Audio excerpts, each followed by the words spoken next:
बच्चों, आज हम पढ़ेंगे क्लास 9 तो सामाजिक अध्ययन के अंतर्गत लोकतांत्रिक राजनीति विषय का पहला अध्याय लोकतंत्र क्या, लोकतंत्र क्यों।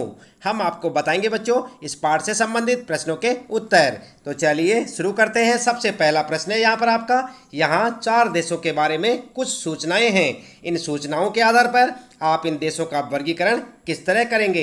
इनके सामने लोकतांत्रिक, अलोकतांत्रिक और पक्का नहीं लिखें। आई बात समझ में। 4 देशों के बारे में यहाँ पर बताया गया है और आपने इनका वर्गीकरण करना है। आपने बताना है कि कौन सा लोकतांत्रिक है, कौन सा अलोकतांत्रिक है और कौन सा पक्का नहीं आप कह सकते। ठीक है, तो यहाँ पर जो है सबसे पहले देख लेते हैं बच्चों। क है देश क।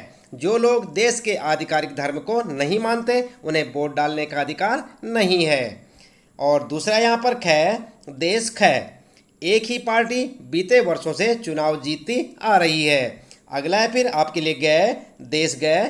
पिछले 3 चुनावों में शासक दल को पराजय का मुंह देखना पड़ा। और अगला है बच्चों गए वाला देश गए। यहाँ स्वतंत्र चुनाव आयोग नहीं है। तो यहाँ पर आपको बताना है कि कौन सा लोकतांत्रिक है, कौन सा अलोकतांत्रिक, कौन सा पक्का आप नहीं कह सकते। तो चलिए उत्तर में देख लेते हैं बच्चों। क वाला अलोकतांत्रिक देश, ठीक है, और ख वाला है पक्का नहीं, यानी कि आप कह नहीं सकते कि यह अलोकतांत्रिक है या लोकतांत्रिक है। गै के लिए आप लिख सकते हैं बच्चों लोकतांत्रिक देश और घ के लिए अलोकतांत्रिक देश। ठीक है, तो इस प्रकार से आपके पहले प्रश्न का उत्तर हो जाएगा। इसके बाद बच्चों दूसरा प्रश्न है यहाँ पर आपके लिए। यहाँ 4 अन्य देशों के बारे में कुछ सूचनाएं दी गई हैं। इन सूचनाओं के आधार पर आप इन देशों का वर्गीकरण किस तरह करेंगे। इनके आगे लोकतांत्रिक, अलोकतांत्रिक और पक्का नहीं लिखें। ठीक है, तो यहाँ पर भी बच्चों 4 अन्य देशों के बारे में सूचनाएं दी गई हैं और यहाँ पर भी आपने ठीक उसी प्रकार से करना है जैसे पहले प्रश्न में किया था। लोकतांत्रिक, अलोकतांत्रिक और पक्का नहीं लिखना है। तो चलिए देख लेते हैं। क है देश च। संसद सेना प्रमुख की मंजूरी के बिना सेना के बारे में कोई कानून नहीं बना सकती। अगला है फिर यहाँ पर ख देश छ। संसद न्यायपालिका के अधिकारों में कटौती का कानून नहीं बना सकती। और फिर अगला है गै देश जय। देश के नेता बिना पड़ोसी देश की अनुमति के किसी और देश से संधि नहीं कर सकते। और फिर अगला है घ वाला देश जय। देश के अधिक फैसले केंद्रीय बैंक के अधिकारी करते हैं जिसे मंत्री भी नहीं बदल सकते। तो इनके बारे में आपको बताना है। चलिए उत्तर में देख लेते हैं। आप कै के लिए लिखेंगे बच्चों अलोकतांत्रिक, ख के लिए लिखेंगे लोकतांत्रिक। आई बात समझ में। इसी प्रकार से गै के लिए अलोकतांत्रिक और घ के लिए अलोकतांत्रिक और आपके दूसरे प्रश्न का उत्तर हो जाएगा। इसके बाद बच्चों आइए देख लेते हैं। तीसरा प्रश्न यहाँ पर पूछा है, इनमें से कौन सा तर्क लोकतंत्र के पक्ष में अच्छा नहीं है और क्यों। ठीक है, और यहाँ पर देख सकते हैं यह तर्क आपके कह है लोकतंत्र में लोग खुद को स्वतंत्र और समान मानते हैं। और ख वाला है फिर लोकतांत्रिक व्यवस्थाएं दूसरों की तुलना में टकरावों को ज़्यादा अच्छी तरह सुलझाती हैं। और इसी प्रकार गह है लोकतांत्रिक सरकारें लोगों के प्रति ज़्यादा उत्तरदायी होती हैं। और घ वाला है फिर आपके लिए लोकतांत्रिक देश दूसरों की तुलना में ज़्यादा समृद्ध होते हैं। तो यहाँ पर आप अपना उत्तर किस प्रकार से लिखेंगे चलिए देख लेते हैं। उत्तर में लिखेंगे क लोकतांत्रिक देश दूसरों की तुलना में ज़्यादा समृद्ध होते हैं। लोकतंत्र के पक्ष में अच्छा तर्क नहीं है क्योंकि भारत जैसे कई लोकतांत्रिक देश अभी भी आर्थिक रूप से विकसित हो रहे हैं, जबकि संयुक्त अरब अमीरात जैसे राजतंत्र वाले देश आर्थिक रूप से समृद्ध हैं। ठीक है बच्चों, तो इस प्रकार से आप अपने इस प्रश्न का उत्तर लिख सकते हैं। इसके बाद आइए देखते हैं यहाँ पर प्रश्न चौथा है, इन सभी कथनों में कुछ चीज़ें लोकतांत्रिक हैं तो कुछ अलोकतांत्रिक। हर कथन में इन चीज़ों को अलग अलग करके लिखें। तो आप देख सकते हैं बच्चों यहाँ पर कह है आपके लिए, एक मंत्री ने कहा कि संसद को कुछ कानून पास करने होंगे जिससे विश्व व्यापार संगठनों द्वारा तय नियमों की पुष्टि हो सके। और इसी प्रकार से यहाँ पर ख है आपके लिए, चुनाव आयोग ने एक चुनाव क्षेत्र के सभी मतदान केंद्रों पर दोबारा मतदान का आदेश दिया जहां बड़े पैमाने पर मतदान में गड़बड़ हो गई थी।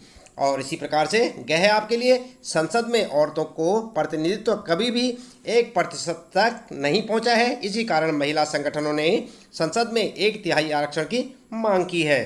तो उत्तर में आप क्या करेंगे बच्चों, आपने प्रत्येक कथन को 2 भागों में डिवाइड करना है। उनमें बताना है कि लोकतांत्रिक चीज़ क्या है और अलोकतांत्रिक क्या है। सबसे पहले बात करते हैं कै के लिए। तो कै में लोकतांत्रिक चीज़ क्या है, संसद को कुछ कानून पास करने होंगे। और इसी प्रकार से अलोकतांत्रिकता क्या है, उसमें विश्व व्यापार संगठन द्वारा तय नियमों की पुष्टि हो सके। ठीक है, इसी प्रकार ख के लिए आपने अलग अलग करना है। पहले लिखेंगे लोकतांत्रिक चीज, चुनाव आयोग ने किसी चुनाव क्षेत्र में दोबारा मतदान का आदेश दिया। और इसी प्रकार अलोकतांत्रिक के लिए लिखेंगे बड़े पैमाने पर मतदान में गड़बड़ हुई थी।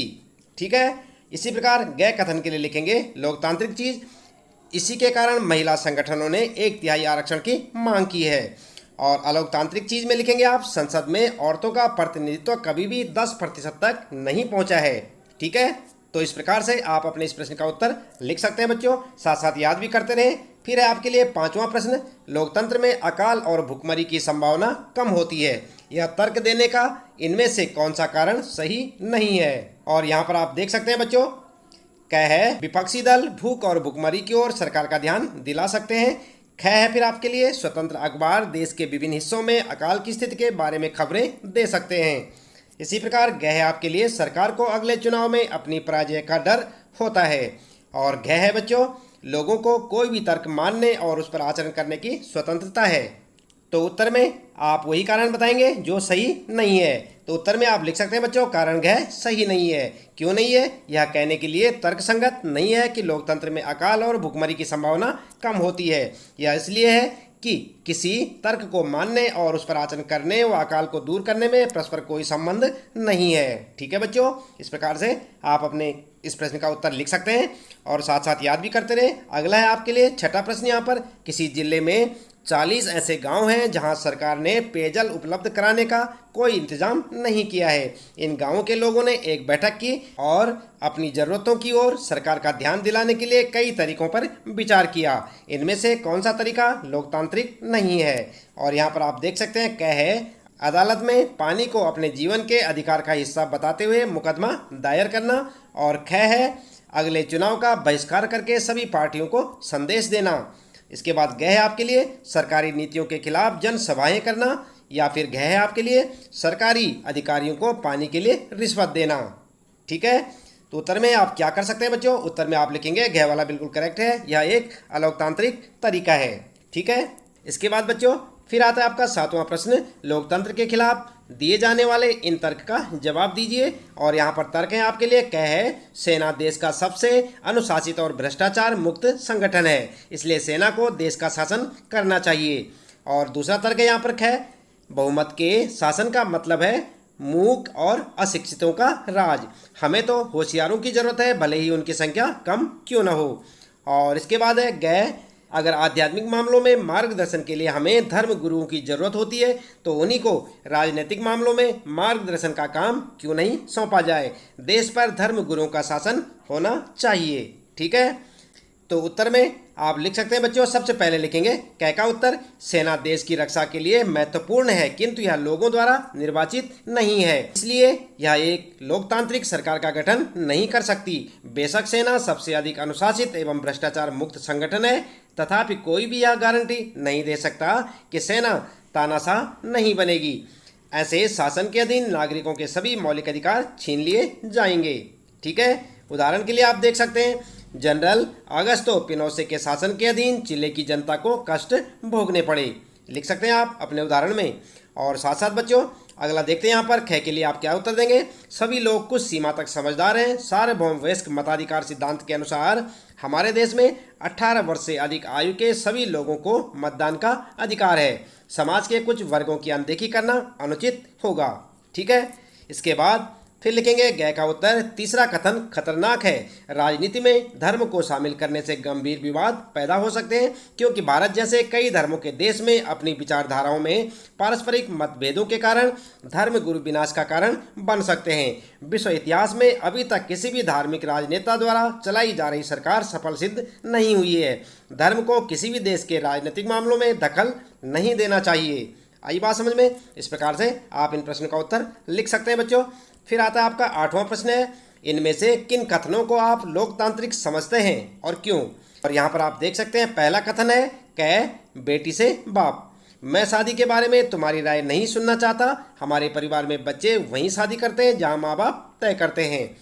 दूसरा कथन है बच्चों, छात्र से शिक्षक, क्या बात हो रही है, कक्षा में सवाल पूछकर ध्यान मत बटाओ। और अगला कथन है ग वाला, अधिकारियों से कर्मचारी।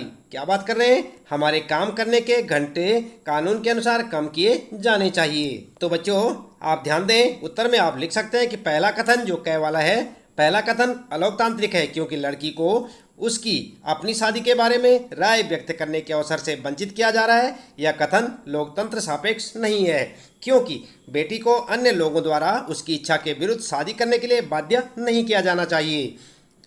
उस लड़की को ही अपने पति के साथ पूरा जीवन गुजारना है, इसलिए अपना पति चुनने के लिए उसे पूरी स्वतंत्रता दी जानी चाहिए।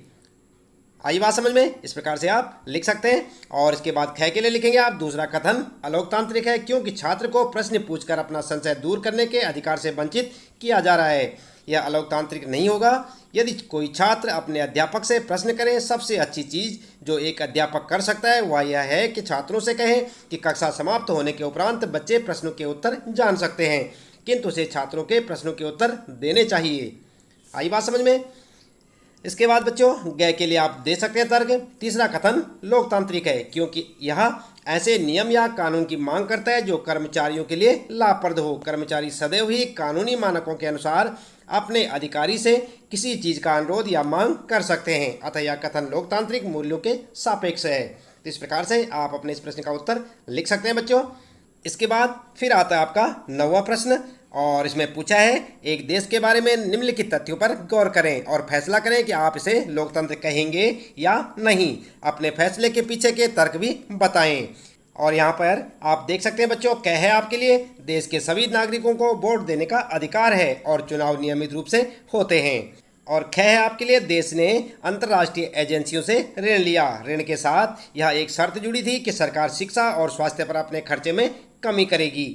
और ग कथन है बच्चों, लोग 7 से ज़्यादा भाषाएं बोलते हैं पर शिक्षा का माध्यम सिर्फ एक भाषा है जिसे देश के 52% लोग बोलते हैं। इसके बाद अगला है बच्चों घ वाला, सरकारी नीतियों का विरोध करने के लिए अनेक संगठनों ने संयुक्त रूप से प्रदर्शन करने और देश भर में हड़ताल करने का आह्वान किया है। सरकार ने उनके नेताओं को गिरफ्तार कर लिया। फिर अगला है ग, देश के रेडियो और टेलीविज़न चैनल सरकारी हैं। सरकारी नीतियों और विरोध के बारे में खबर छापने के लिए अखबारों को सरकार से अनुमति लेनी होती है। तो उत्तर में सबसे पहले आप लिखेंगे क, ऐसा देश लोकतांत्रिक है क्योंकि देश के सभी नागरिकों को मतदान का अधिकार है और नियमित रूप से चुनाव कराए जाते हैं। ख के लिए आप लिख सकते हैं बच्चों, लोकतंत्र नागरिकों की गरिमा में बढ़ोतरी करता है। एक लोकतांत्रिक सरकार नागरिकों के कल्याण के लिए कार्य करती है। शिक्षा एवं स्वास्थ्य पर खर्च में कमी करना लोगों के लिए कल्याणकारी नहीं होगा, इसलिए ऐसे देश को लोकतांत्रिक नहीं कहा जा सकता क्योंकि कोई भी लोकतांत्रिक देश शिक्षा और स्वास्थ्य पर खर्च में कमी के लिए सहमत नहीं होगा। अगला है बच्चों ग के लिए आप लिखेंगे, राष्ट्रभाषा एक भाषा हो सकती है क्योंकि ऐसी चीज़ व्यापक स्तर पर राष्ट्रीय एकता लाती है, किंतु अन्य भाषाओं को भी उनके संबंधित क्षेत्र में प्रोत्साहित करना चाहिए। मेरा विचार है कि यह देश अलोकतांत्रिक नहीं है। ठीक है, तो आप इस प्रकार से अपने विचार व्यक्त कर सकते हैं। इसके बाद बच्चों फिर आता आपका 10वां प्रश्न। अमेरिका के बारे में 24 में आई एक रिपोर्ट के अनुसार वहाँ के समाज में असमानता बढ़ती जा रही है। आमदनी की असमानता लोकतांत्रिक प्रक्रिया के विभिन्न वर्गों की भागीदारी घटने बढ़ने के रूप में भी सामने आई है। इन समूहों की सरकार के फैसलों पर असर डालने की क्षमता भी इससे प्रभावित हुई है। इस रिपोर्ट की मुख्य बातें थी और क्या क्या बातें थी आइए देख लेते हैं, पॉइंट पर पॉइंट यहाँ पर देख सकते हैं आप। सन 24 में एक औसत अश्वेत परिवार की आमदनी $9 थी, जबकि गोरे परिवार की आमदनी $162। औसत गोरे परिवार के पास अश्वेत परिवार से 12 गुना ज़्यादा संपत्ति थी। आई बात समझ में? इसके बाद दूसरा पॉइंट है बच्चों, राष्ट्रपति चुनाव में $75 से ज़्यादा आमदनी वाले परिवारों के प्रत्येक एक में से 9 लोगों ने वोट डाले थे। सही लोग आमदनी के हिसाब से समाज के ऊपरी 2% में आते हैं। दूसरी ओर $15 से कम आमदनी वाले परिवारों के प्रत्येक 10 में से सिर्फ 5 लोगों ने ही वोट डाले। आमदनी के हिसाब से ये लोग सबसे निचले 2% हिस्से में आते हैं।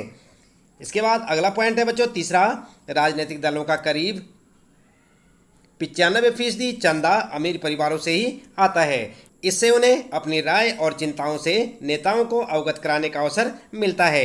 यह सुविधा देश के अधिकांश नागरिकों को उपलब्ध नहीं है। अगला पॉइंट है बच्चों, जब गरीब लोग राजनीति में कम भागीदारी करते हैं तो सरकार भी उनकी चिंताओं पर कम ध्यान देती है।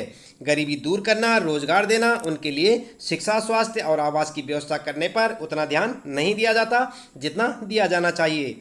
राजनेता अक्सर अमीरों और व्यापारियों की चिंताओं पर ही नियमित रूप से गौर करते हैं। तो उत्तर में आप लिख सकते हैं बच्चों, इसमें कोई विवाद नहीं है कि गरीबी का लोकतंत्र पर सीधा एवं गहरा प्रभाव पड़ता है। एक अश्वेत परिवार किसी श्वेत परिवार के मुकाबले बहुत कम कमाता है, इसलिए उनकी कमाई में असमानता उनके मतदान पैटर्न में साफ झलकती थी। राष्ट्रपति के चुनाव में $75,000 या इससे अधिक की आय वाले 10 में से 9 लोगों ने मतदान किया था, जबकि $15,000 से कम आय वाले 10 में से 5 लोगों ने मतदान किया था। इतना ही नहीं, उनकी आय में अंतर ने सरकार द्वारा लिए जाने वाले निर्णयों को प्रभावित करने की योग्यता भी निर्धारित की, क्योंकि राजनीतिक दलों को दिए जाने वाले चंदे का 95% अमीर लोगों से आता है। इसलिए वे राजनीतिक दलों के निर्णयों को प्रभावित करने के लिए अधिकतर कम आय वाले नागरिकों की अपेक्षा बेहतर स्थिति में थे, क्योंकि गरीब लोग राजनीति में कम भाग लेते हैं। इसलिए सरकार इनकी ओर एवं इनकी शिक्षा, स्वास्थ्य, रोजगार, निवास की समस्या तथा भुखमरी की ओर कम ध्यान देती है। विभिन्न राजनेताओं द्वारा निर्मित सरकार व्यापार या समाज के अमीर वर्ग के बारे में चिंतित रहती है। अमेरिका की तरह भारत में भी विभिन्न राजनीतिक दल अमीर लोगों की समस्याओं पर अधिक ध्यान देते हैं, जो कि उनको दिए जाने वाले चंदे की राशि का अधिकतर भाग उन्हीं से आता है। ठीक है बच्चों, तो इस प्रकार से आप अपने इस प्रश्न का उत्तर लिख सकते हैं बच्चों। इसके साथ ही इस पाठ से संबंधित प्रश्नों के उत्तर यहाँ पर समाप्त होते हैं। उम्मीद है कि आपको अच्छे से समझ आए होंगे। इसी प्रकार कक्षा 9 सामाजिक अध्ययन के अंतर्गत लोकतांत्रिक राजनीति विषय के सभी पाठों के प्रश्नोत्तर जानने के लिए आप लगातार जुड़े रहें हमारे साथ। यदि आप चैनल में पहली बार आए हैं तो चैनल को सब्सक्राइब अवश्य कर दें, बेल आइकन भी दबा दें बच्चों, ताकि आपको आने वाली प्रत्येक पाठ की वीडियो की नोटिफिकेशन मिलती रहे। मिलते हैं फिर अगली वीडियो में नए पाठ के कुछ नए प्रश्नोत्तरों के साथ।